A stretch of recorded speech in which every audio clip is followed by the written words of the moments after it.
Primeiramente, bom dia a todos. Meu nome é Juliano Soares de Oliveira, eu sou aluno do doutorado da Universidade Federal dos Vales do Jequitinhonha, em Mucuri. Meu orientador é o professor Dr. André Medeiros de Andrade, e o tema que nós escolhemos é o sensoriamento remoto aplicado ao balanço de energia como fim para estimar a evapotranspiração. A relevância dessa temática é que, com o desenvolvimento computacional e das geotecnologias, as aplicações do sensoriamento remoto, elas vêm sendo aprimoradas e ajuda na estimativa e ajuda a qualificar e quantificar essas incertezas associadas ao grande número de variáveis e dados que o sensoriamento remoto pode gerar. Nesse contexto, os modelos que estimam a evapotranspiração, baseados em algoritmos dentro do sensoriamento remoto, que tem uma complexidade variável, desde modelos mais simples até modelos mais complexos, têm destacado e apresentado bons resultados em vários locais que são estudados. Além do mais, a possibilidade hoje de computação, de trabalhar em nuvem, que não requer mais que você tenha máquinas potentes, como a plataforma do Google Engineer, ele facilita muito a utilização do sensoriamento remoto. Então, como que é o cenário da agricultura irrigada no Brasil?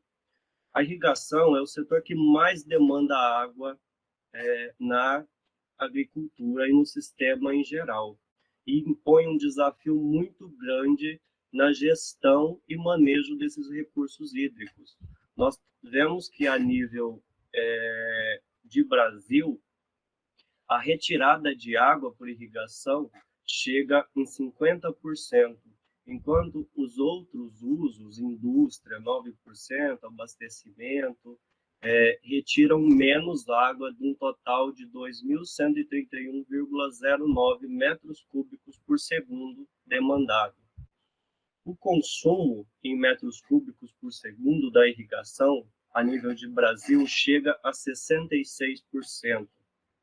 Então, nós vemos aqui nesse gráfico um aumento na demanda, na retirada, aqui ao longo dos anos, numa escala temporal.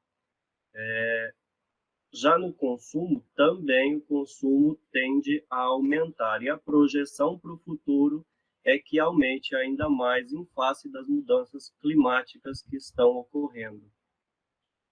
Para o abastecimento, nós temos aí de retirada aproximadamente 1.067,51 metros cúbicos por segundo.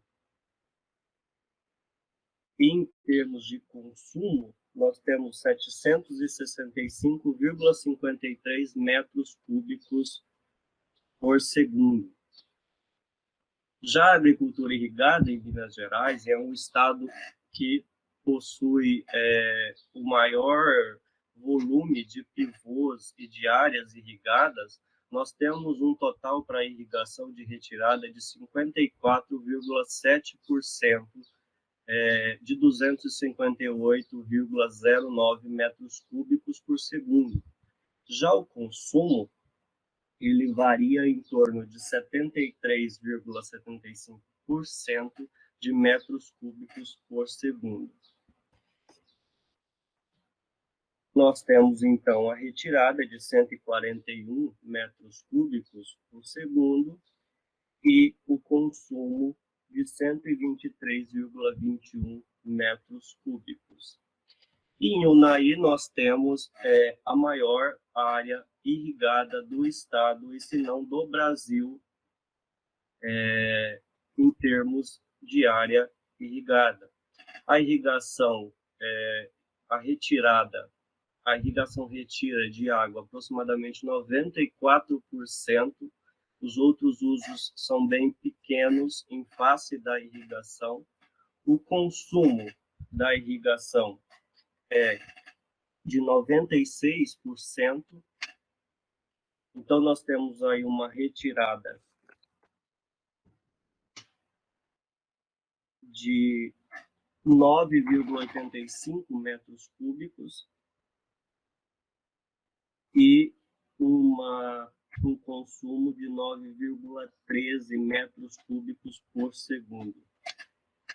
E nós temos uma lei de 1997 que regula o uso da água, que é a Política Nacional dos Recursos Hídricos, onde no seu artigo 1º, parágrafo 1, fala que a água é um bem de domínio público.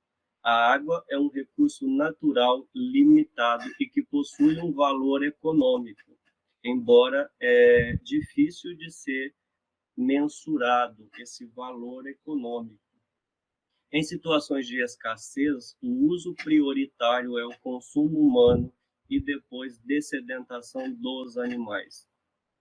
Face a isso, é importante fazer uma gestão do recurso hídrico para que as culturas, a agricultura e os outros usos não fiquem sem água e sem produção de alimento. A evapotranspiração é um processo físico, é o somatório que engloba a transpiração das plantas e a evaporação da água presente no solo e na superfície vegetada. A evapotranspiração é um parâmetro fundamental do ciclo hidrológico e desempenha um papel importantíssimo em projetos de manejo consciente de irrigação, já que mais de 90% da água utilizada na agricultura é perdida por evapotranspiração. Então, a determinação e a estimativa da evapotranspiração, ela é importante para que nós tenhamos o uso consciente desses recursos, que são finitos. A evapotranspiração possui um papel muito importante no ciclo hidrológico, nesse sistema tampão de formação das nuvens, coalescência, chuva, escoamento superficial. Essa água é evaporada ou evapotranspirada e volta na forma de vapor, desencadeando um sistema cíclico ao longo do ciclo hidrológico. Numa escala intermediária, essa evapotranspiração corresponde ao balanço hídrico, ou seja, a precipitação entra, ou a irrigação, nós temos a entrada, e nós temos a saída, a evapotranspiração da microbacia, que vai resultar numa vazão que é aqui do sistema de drenagem. Já em nível regional ou pontual, essa evapotranspiração está intimamente correlacionada com o balanço hídrico da cultura. Então, nós temos a precipitação ou também a irrigação, que é uma entrada, e nós temos a saída, a evapotranspiração. Entende-se por balanço hídrico o somatório, ou seja, a contabilização da quantidade de água que entra no sistema e a quantidade de água que sai do sistema. Quais são os tipos de evapotranspiração? Nós temos a evapotranspiração de referência, a evapotranspiração real e a evapotranspiração da cultura. A evapotranspiração de referência, ela é potencial, é a quantidade de água que será utilizada por uma estação vegetada, por uma superfície vegetada, com grama. Então, tem toda uma metodologia, com altura entre 8 e 15 centímetros, o crescimento é controlado, a superfície do solo também é cuidada e sem restrição hídrica, não pode haver restrição hídrica. Então, neste cenário da evapotranspiração de referência, os únicos fatores que afetam são os parâmetros climáticos, já que nós consideramos que a cultura não pode ter restrição hídrica. Então, nós temos um exemplo aí, o clima, que é o saldo de radiação, a temperatura, a umidade relativa e velocidade do vento. Mas a cultura de referência sem sem restrição hídrica e resulta na evapotranspiração de referência. Nesses modelos é muito utilizada a equação de Piniman-Monti, que leva em consideração essas variáveis aqui. A evapotranspiração real é quando a água realmente a quantidade de água que foi realmente utilizada pela superfície vegetada com grama. E aí pode haver ou não restrição hídrica.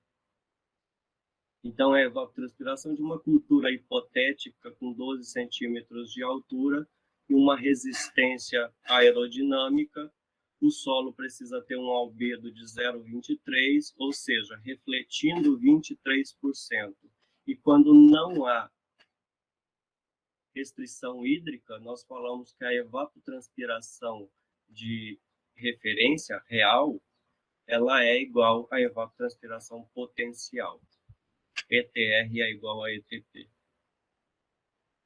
A evapotranspiração da cultura é a quantidade de água utilizada por uma cultura em qualquer fase do desenvolvimento, desde o plantio, semeadura até a sua colheita. Então, essa evapotranspiração está correlacionada com o KC, o coeficiente de cultivo, que cada fase do desenvolvimento demanda uma quantidade de água. Então, nós temos aqui a evapotranspiração de referência com o coeficiente da cultura, sem restrição hídrica e em condições ótimas de desenvolvimento, nós temos a evapotranspiração da cultura. Então, nós temos os métodos para estimar a evapotranspiração, nós temos os métodos obtidos por lisimetria, são tanques isolados, cercados, perturbados ou não. Nós temos os modelos micrometeorológicos, que são sofisticados, e a ordem de custo está em decrescente de investimentos, os incintilômetros, ED covariância, que é o turbilhão, a razão de Bowen e o Surface Renewal. E nós temos os métodos hoje automáticos, que é o sensoriamento remoto. A medida direta da evapotranspiração, ela é muito onerosa, demanda mão de obra, justificando a sua utilização somente para fins experimentais. Ela requer uma maior atenção, porque você precisa controlar variáveis como chuva, peso, coletar a água percolada, e manter a superfície homogênea. Os modelos micrometeorológicos, eles são modelos indiretos. Os modelos automáticos por sensoriamento remoto, nós iremos discorrer mais para frente. Então, nós temos lisímetros de drenagem e nós temos o tanque classe A, que é o evapotranspirômetro. E como o balanço de energia tem sido utilizado na realidade, na atualidade? Nós temos que a fonte de energia, o Sol, é a principal fonte de energia para a Terra. E ele está intimamente ligado a todo o ciclo da cadeia trófica. E é o principal elemento meteorológico e um dos fatores que determina o tempo e o clima. Além disso, os processos físicos de aquecimento, evapotranspiração, biofísicos como transpiração e biológicos como a fotossíntese. Então, a radiação solar influencia todos esses processos. Aqui nós temos a variabilidade espacial da radiação solar. Então, nós temos aqui, em média, no Brasil, que chega a radiação solar incidente é 1.360 quilowatts por metro quadrado. Essa região aqui, média, em média. Mas nós temos regiões como o extremo norte, que nós temos uma quantidade de radiação muito baixa. O balanço de energia ele é utilizado pela equação do saldo de radiação. Essa distribuição da radiação solar ela é dividida entre ondas longas e ondas curtas. As ondas curtas são menores que 3.000 nanômetros. Então, nós temos que o saldo de energia, ou a energia líquida que incide na superfície terrestre, ela é dada pela fração das ondas longas incidentes menos a fração que retorna para a atmosfera por reflexão aqui. Mais a fração de ondas longas incidentes que chega na superfície menos a quantidade de ondas longas que sai da superfície terrestre. Isso nós calculamos o saldo de radiação.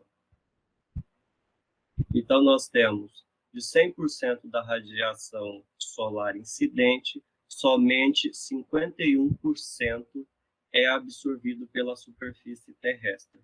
Os outros 49% é refletido ou irradiado.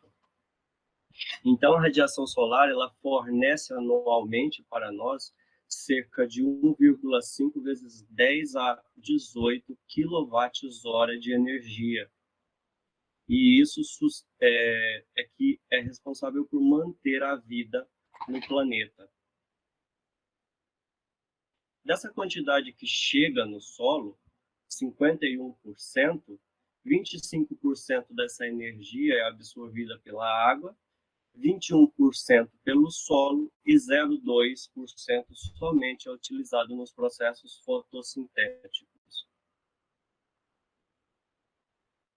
O sensoriamento remoto. O que é o sensoriamento remoto? O sensoriamento remoto é uma técnica que te proporciona obter informações de um objeto sem que haja contato direto entre eles.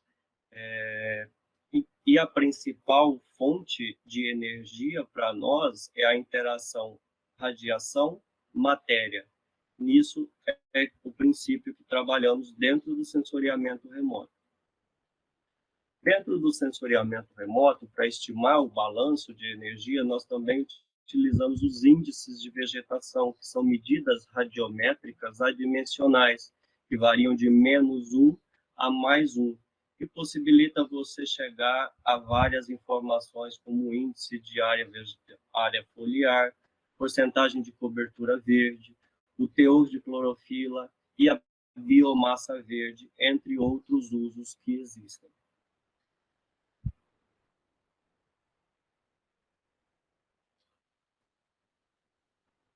Aqui somente para ilustrar o que é uma imagem NDVI.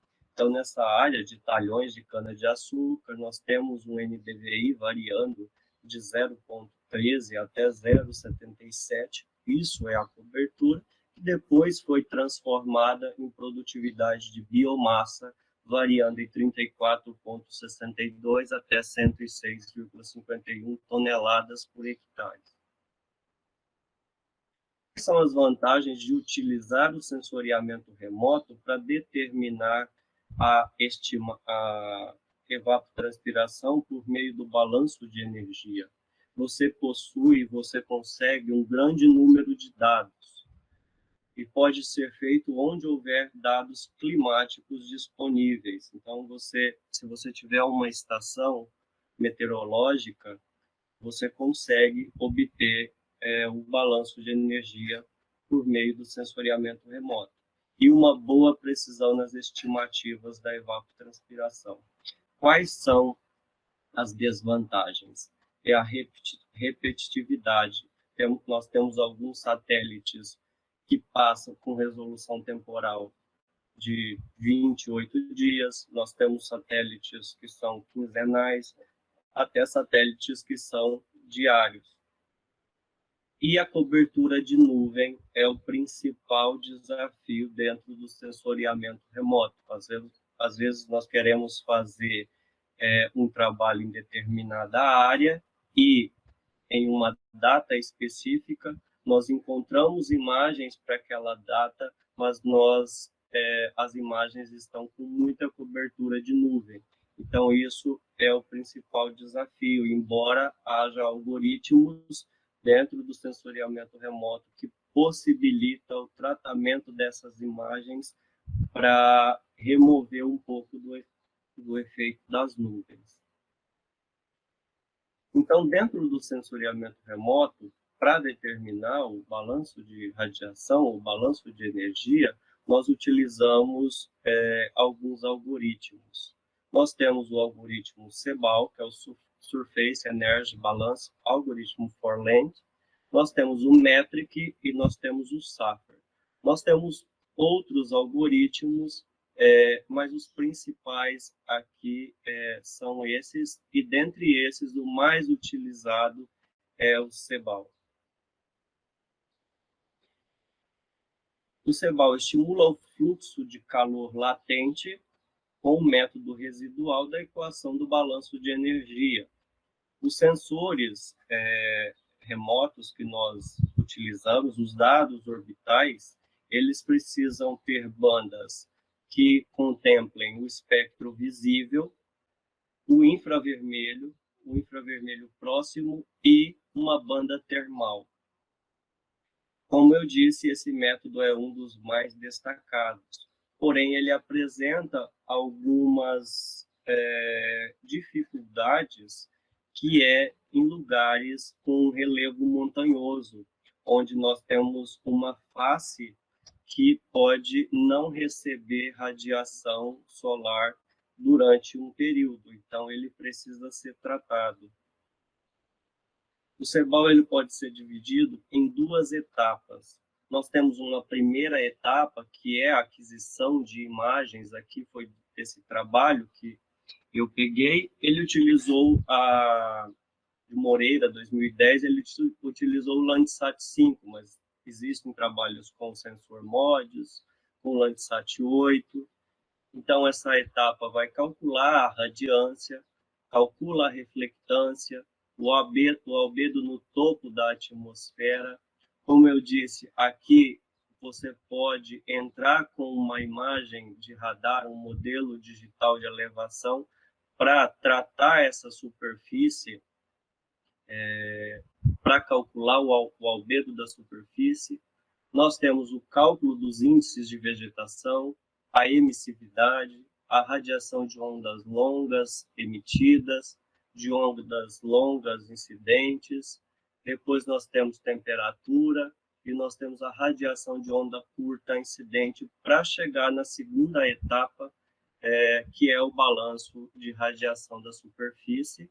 Nós determinamos o fluxo de calor, depois calor do solo, calor sensível, calor latente, evapotranspiração horária ou evapotranspiração diária. Então, a primeira exige cálculos diversos aqui e calibração dessas imagens de satélite. A segunda vai calcular o calor sensível, latente e o calor do solo.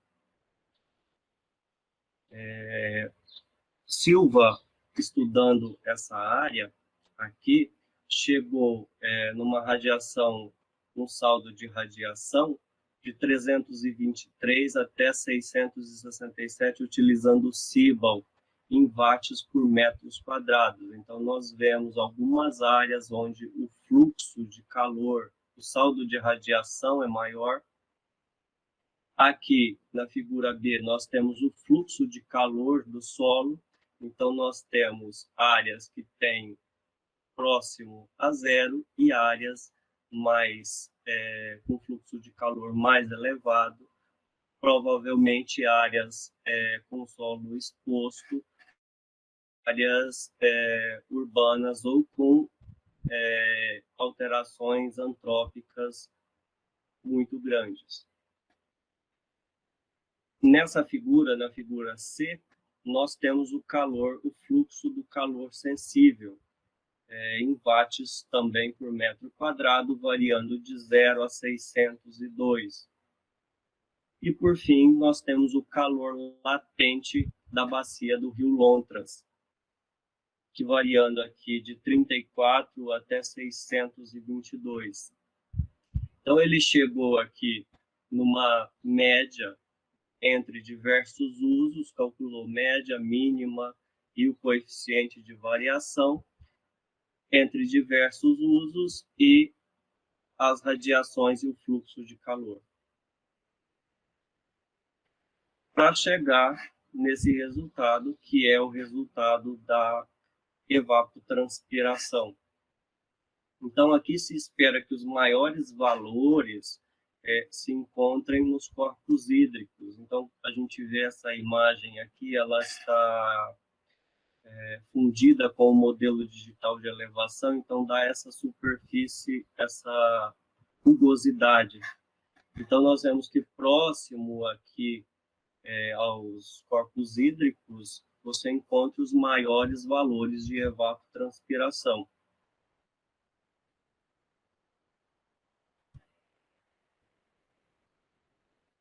O algoritmo METRIC, que é o mapeamento da evapotranspiração em alta resolução e com calibração internalizada, foi proposto por Allen em 2007. Ele utiliza o modelo digital de elevação, o modelo numérico do terreno, para corrigir o efeito da inclinação e direção da superfície. Ele é muito semelhante ao CEVAL. A particularidade está na escolha do pixel úmido ou pixel frio e o cálculo da diferença de temperatura. Esse modelo ele é calibrado para condições extremas entre seco e úmido. Então, nós temos aqui um fluxograma de como é elaborado o modelo METRIC, o algoritmo METRIC. Então, nós temos as bandas dos satélites com as suas reflectâncias, calculadas as suas reflectâncias, para a obtenção do albedo, dos índices de vegetação, da temperatura. Calcula-se posteriormente o saldo de radiação, o fluxo de calor do solo, o fluxo de calor sensível, o calor latente, para chegar na evapotranspiração. Então, nós temos aqui o trabalho do Tazumi, em 2017, nos Estados Unidos, onde ele utilizou, entre vários usos, maçã, na cultura da maçã, uva e no solo exposto. Então, você encontra médias de evapotranspiração em milímetro por mês, ou seja, a evapotranspiração mensal, de 0 até 250 milímetros por mês. E milímetros por ano tem de 0 até 1.500 milímetros por ano. Depois disso, ele utilizou parâmetros de confiabilidade para calcular a precisão desses modelos, que foram o erro médio de polarização, o MDE, o erro médio absoluto e o erro médio quadrático, entre a maçã, a uva e o solo exposto. O algoritmo SAFER, que é o algoritmo simples de evapotranspiração, de recuperação, o SAFER permite a obtenção de valores regionais da evapotranspiração, então é um modelo que pode ser aplicado tanto em grande escala, em grandes áreas, quanto em áreas localizadas, em propriedades rurais. Da resistência do fluxo de água na superfície, que em conjunto com o saldo de radiação e todo esse equacionamento matemático do balanço de energia, vai permitir quantificar o fluxo de calor latente e sensível existente para chegar na produtividade, na evapotranspiração, posteriormente na produtividade de água e biomassa. Esse modelo ele foi descrito por Teixeira em 2010. Ele foi criado e validado em condições brasileiras. Então, o Heriberto Teixeira, ele é da Embrapa de Petrolina, ele propôs esse algoritmo, calibrou e validou para as nossas condições aqui do Brasil. Eles são mensurados em cada cena do satélite ou uma cena de referência obtidas também em estações meteorológicas. Então, os inputs precisam ter dados climatológicos ou estações meteorológicas próximas à área. O fluxograma do algoritmo do SAFER inclui uma imagem orbital para determinar a temperatura de superfície, o cálculo do índice de vegetação, o albedo de superfície. Esse modelo ele trabalha com uma relação entre a evapotranspiração real e a evapotranspiração de referência. Nós temos aqui dados de estações meteorológicas, a evapotranspiração de referência, o saldo de radiação. Depois, nós determinamos a evapotranspiração. Do saldo de radiação, nós temos a radiação fotossinteticamente ativa, que é calculada a radiação fotossinteticamente ativa absorvida, para calcular a biomassa e depois estimar a produtividade da água.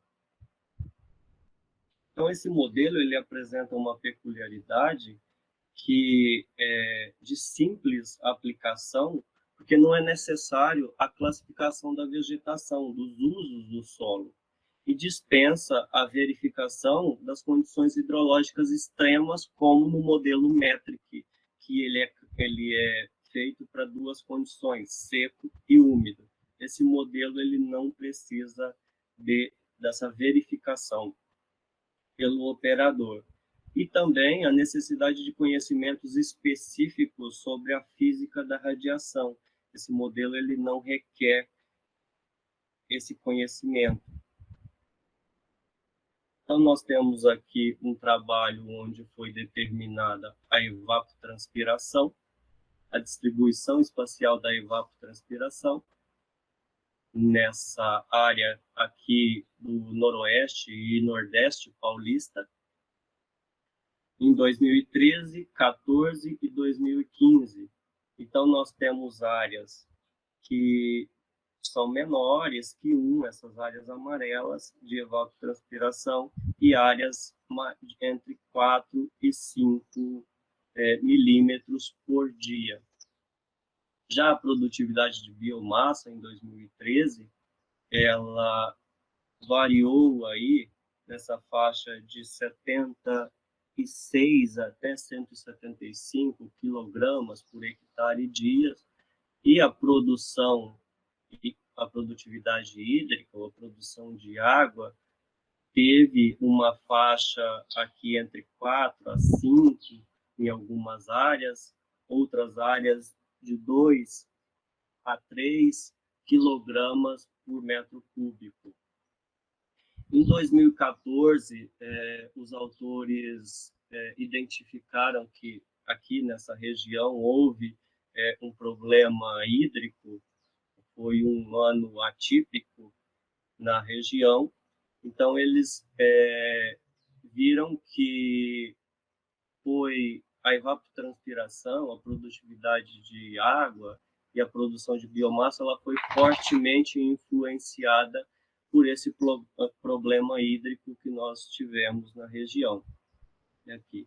Em 2015, o modelo também apresentou uma menor evapotranspiração, se comparado aos outros anos, uma produtividade de biomassa pequena, menor que 5, e uma produtividade hídrica um pouco maior que nos outros anos, aqui bem semelhante.